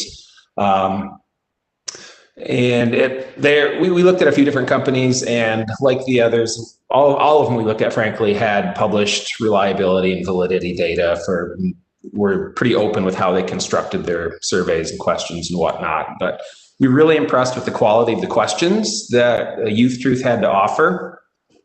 I'll run through a few of the topics here. With students, the topics include engagement, academic challenge, relationships, belonging and peer collaboration, culture, health and well-being, college and career readiness.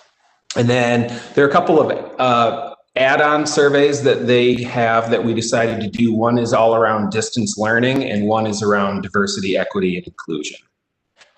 And the student surveys are available in both Spanish and English, and actually in Russian as well. With the staff surveys, those are available in English and Spanish also.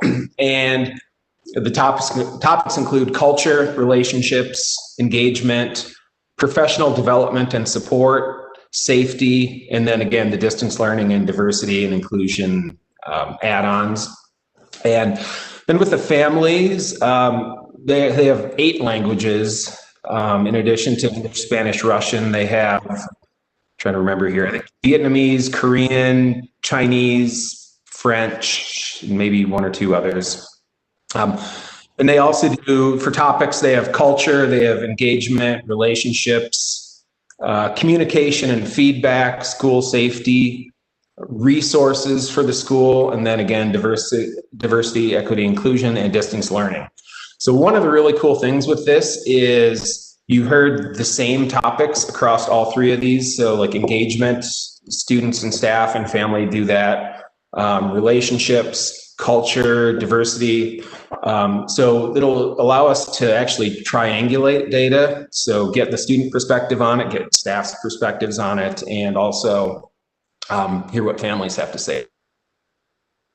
In terms of the data we'll get out of it, we get both qualitative written data as well as quantitative data.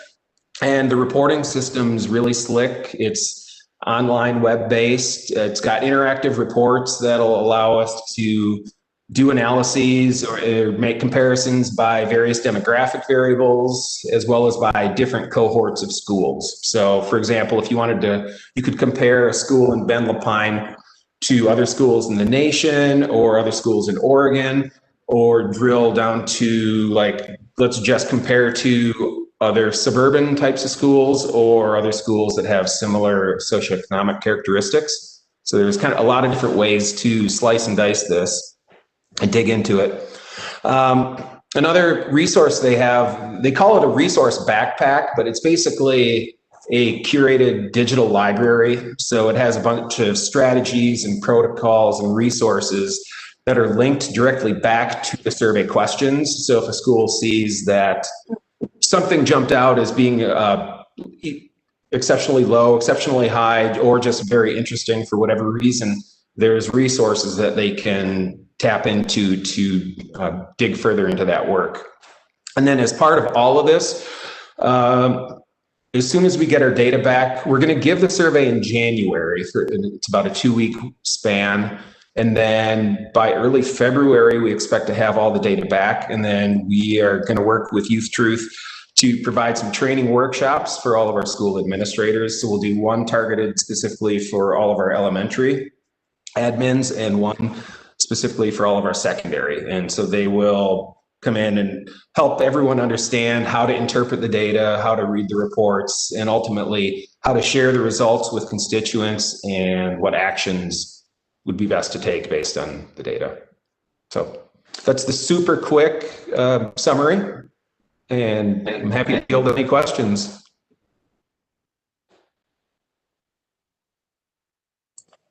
When does that start, Dave? I believe the official kickoff date is January 4. I think it's the 4th through the 22nd is the window they gave us.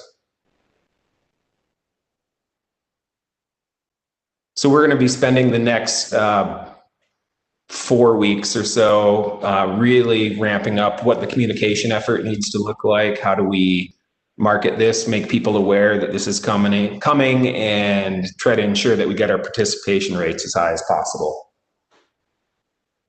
Dave, on that front, are we thinking about requiring or having our teachers or advisors in 6 through 8, and then one of our classes in the high school actually implement the survey as part of the class time? We haven't had any of those discussions yet.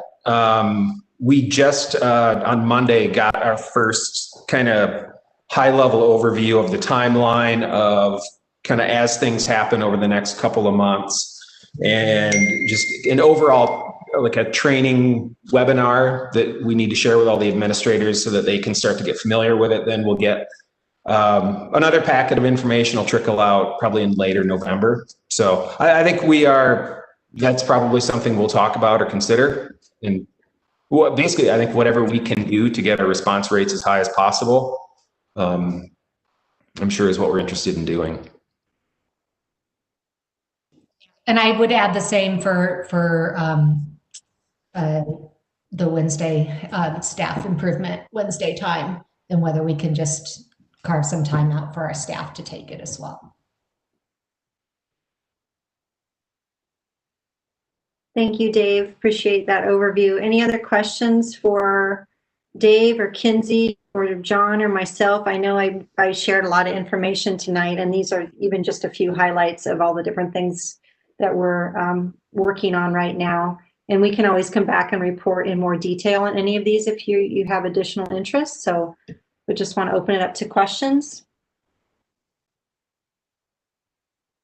I would just say on the surveys, obviously, anytime we ask people to take time to do a survey, we want to make sure it's valuable. And I know our districts gave other surveys for a number of years that we didn't find super useful for sort of informing change and behavior. So excited just to make sure that we're reviewing early and often if we're getting, you know, what we hope from out of the survey and if it's a good use of energy and resources.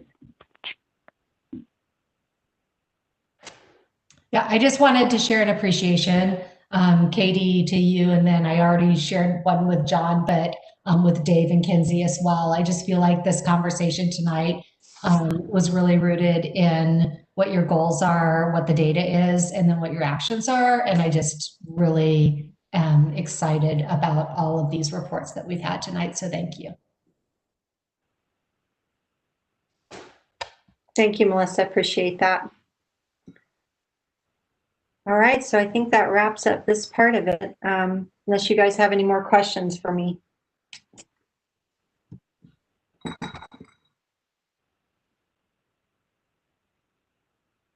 All right, we will move to the student investment account grant agreement approval. Laura, do you have anything to say about this? No, just a reminder to the board, we talked last week, it feels like last month about, you know, with our revised amount, that nothing changed about our priorities and gave you all a reminder of kind of the process that we went to establish those priorities and how we were adjusting then our budget with the SIA grant. But because it is a grant, not because it is a grant, it is a grant that requires board approval. So any questions?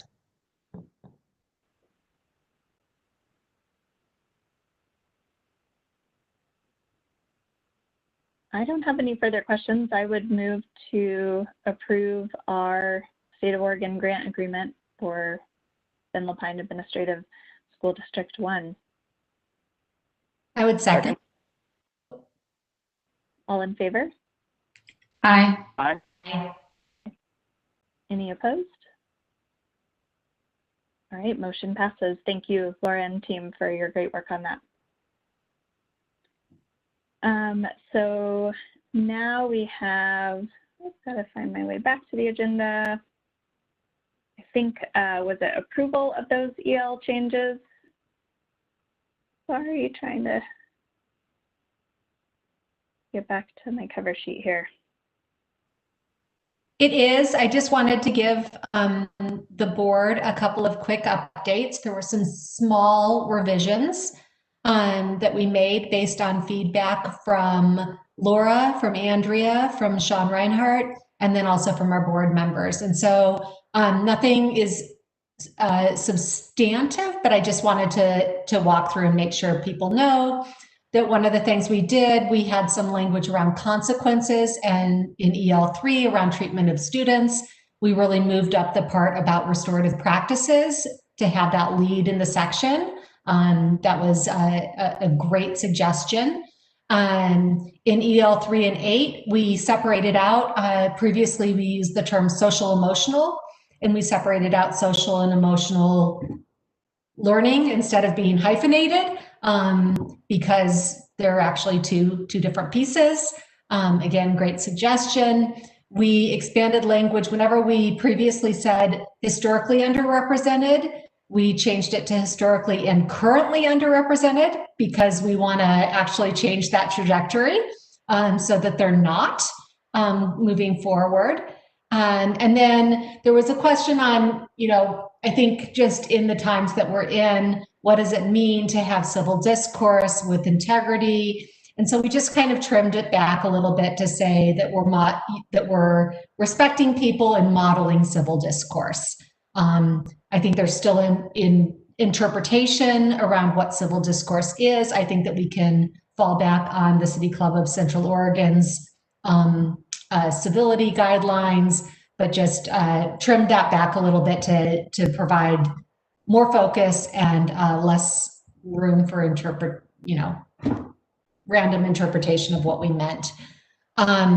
We on EL3 and 8, so it's really 823. We felt like trauma-informed practices actually belonged in how we treat our students and families rather than as an instructional practice. And so it moved to that place. And then we expanded it to talk about practices and the learning environment. On EL6, which is around staff evaluation, we specifically named that the surveys are meant to promote PD goal setting and growth. And then on EL8, we added that curriculum should be research-based. And then I clarified I had noted before that I didn't know whether anyone knew what I meant by horizontal and vertical integration. And so we clarified that language. And then there was a piece about adopting policies for charters. And we actually have policies. Thank you, Andrea. So we just referenced those policies and said that we would act in alignment with those. And then finally, on EL9, which is around technology, we added some language about secure. Because I think that's a piece of this, and making sure that our data systems protect our students and families' confidentiality. And then that we also added language about during our digital review process that we're looking at practices that aren't just research-based, but also are developmentally appropriate. So that's a high level. It's mostly inserting a few words here and there. But otherwise, I think our ELs are ready to be adopted, and I can answer any questions people have. I just have one thing. We were talking earlier today about moving the trauma-informed practices, taking it out of the EL about academic programs and placing it into the treatment of students.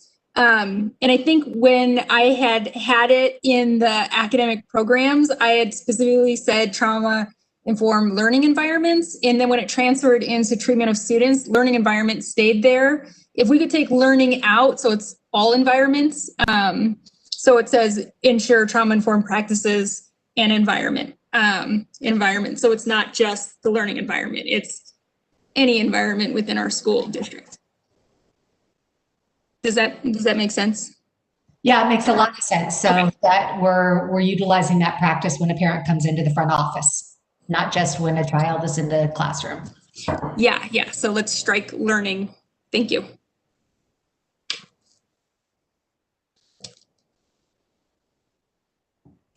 Melissa, this has been a tremendous amount of work to gather and execute all of this feedback from a ton of different stakeholders. So thank you. And I think we are ready to vote to approve them.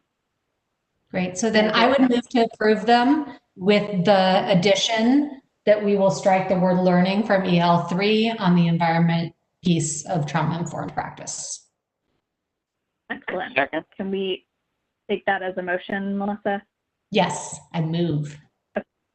And I'm happy to second that. Great. All in favor? Aye. Aye. Opposed? Great. Really important work. Thank you. And I just wonder what, up. I just wonder what, Melissa, you're going to do with your extra time now. I'm going to start figuring out how we're going to get our community to voluntarily comply with getting our case rates down so we can get our kids back in school. Good. We'll wrap up tonight with a brief update on the superintendent search process. In addition to all of the time that this board has spent on school reopening, we have spent cumulatively hundreds of hours reviewing superintendent applications over the last few weeks. It's probably one of the most important things we do, if not the most important thing we do, is to hire our superintendent. So Julie, do you want to provide us with a brief update on that process? Wrong button. Yeah, so we're moving into semifinalist interviews next week, and hope to come up with 2 finalists out of that, and then move into our finalist round of interviews over the course of 2 days in December, so the December 17th and 18th. We're working on finalizing that schedule as well, so we know, so we can get invitations out to folks to participate in the finalist rounds as well. So looking forward to seeing people in person next week and talking with them.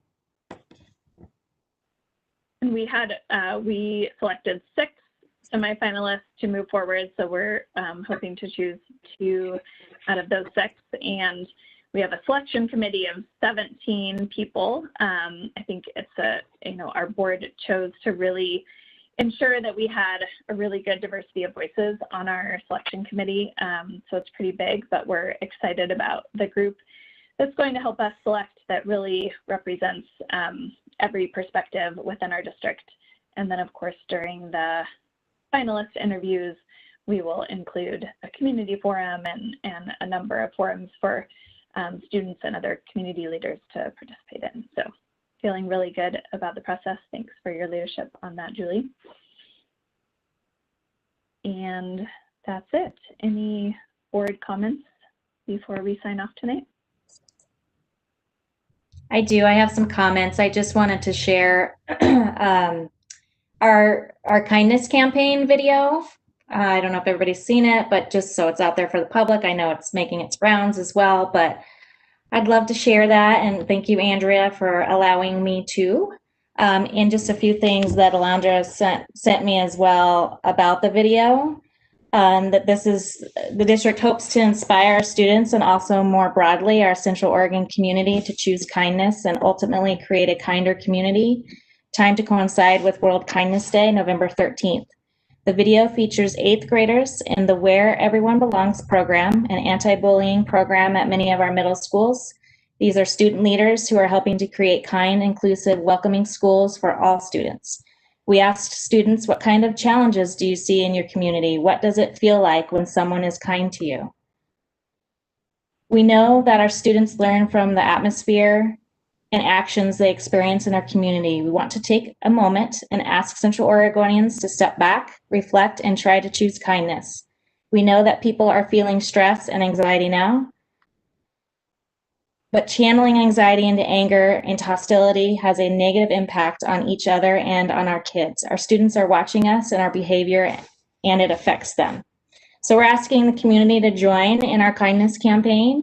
When asked students how they wanted to be shown kindness, their answers were so simple, but things we might be taking for granted. Asking, how was your day? Sharing a compliment, being willing to be the first to jump into a conversation, telling someone good job. We invite our community to join us to share stories of kindness on social media, share a compliment, write a note of thanks, and be kind to yourself. So let me bring up my screen.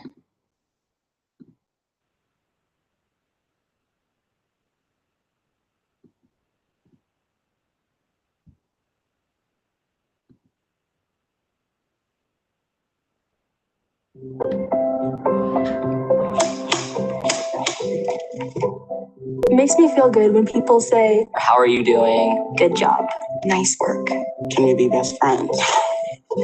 On like a worldwide perspective, there's a lot of struggle. Losing jobs, struggling with schoolwork, because a lot of kids can't really see each other right now. It's hard to make friends talking to a screen. Having emotions of sadness, maybe anger, stressed, overwhelmed, loneliness, everything. I mean, we're going through a pandemic, so we all need a bit of help. Being unkind can really affect someone. It's easy to tell someone something that's mean online. Lessons I've learned. Don't be the first to judge.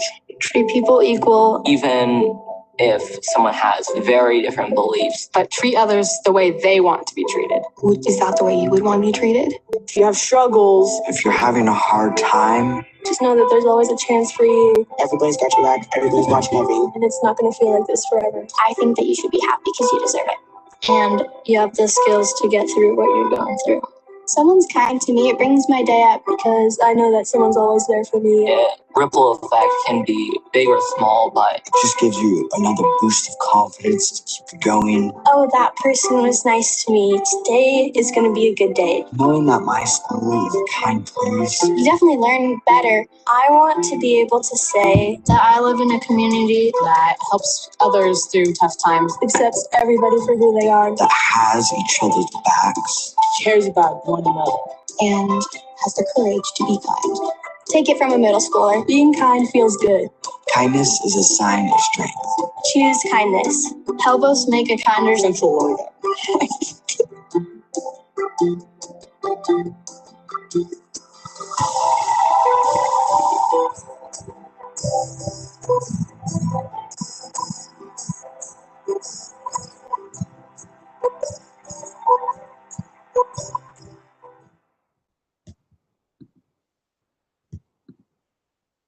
So thank you to our 8th graders with very wise words for all of us to take to heart and practice. And that's all I have tonight. Thank you. It's really Thanks, hard Julie. to beat that, Julie. That's really wonderful. I've just really enjoyed hearing so much from our staff and administration about all the good work that's happening. I felt so long it's been such a focus on the pandemic, rightly so. So it felt good to kind of see all the work that is continuing. I think we forget that this district continues to move forward on the many, many initiatives that that we've put into play. So thank you for everybody that's contributed to that. It was great hearing it.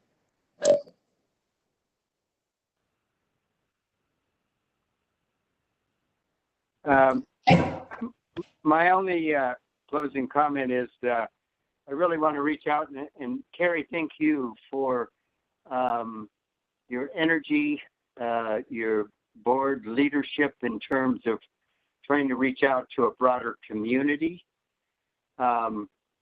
We have to get this better somehow, and we have to work together. But your effort in helping us and pushing us as a board to try to be involved in that is really important. So thanks. Thanks, Stewart. I appreciate that. Hopefully all of the adults involved in this conversation across our city will heed the advice of our middle schoolers.